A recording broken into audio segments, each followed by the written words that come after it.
to Tripura Info News Update.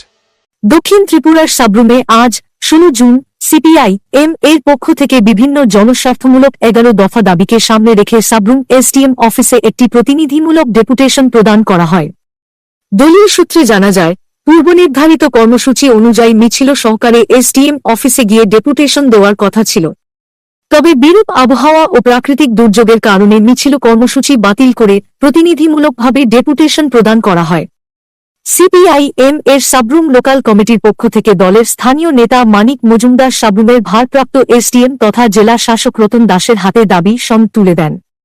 ডেপুটেশনের মাধ্যমে এলাকার বিভিন্ন জনসমস্যা, উন্নয়নমূলক দাবি এবং সাধারণ মানুষের স্বার্থসংশ্লিষ্ট মোট 11 দফা দাবি প্রশাসনের কাছে উত্থাপন করা হয়।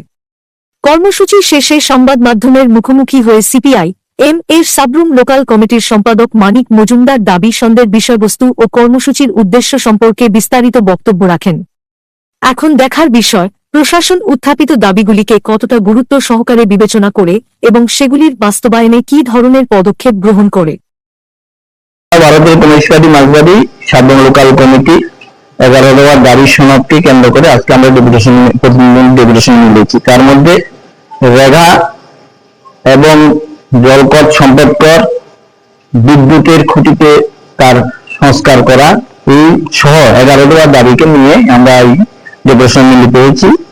মহকুমা শাসক নেই, ওনার নেতৃত্বে আরেকজন ছিলেন, উনি আমাদের এই দাবিগুলি যুক্তিযুক্ত বলে স্বীকার করে বলেছেন এই দাবিগুলি আমরা অতি দ্রুত যার যার দপ্তর আছে তাদের সঙ্গে কথা বলে করানোর জন্য চেষ্টা করব। মূল দাবিগুলি কি আছে? মূল দাবি হলো রেগায় 200 দিন কাজ, 600 টাকা মজুরি এবং নগর এলাকার মধ্যে জলকর সম্পদ কর যেভাবে বাড়ছে সেটা প্রত্যাহার করা এবং রাস্তার সাব্রুম শহর এলাকার রাস্তাগুলির যে অবস্থা সেগুলি মেরামত করা সহ 11 দফা দাবি।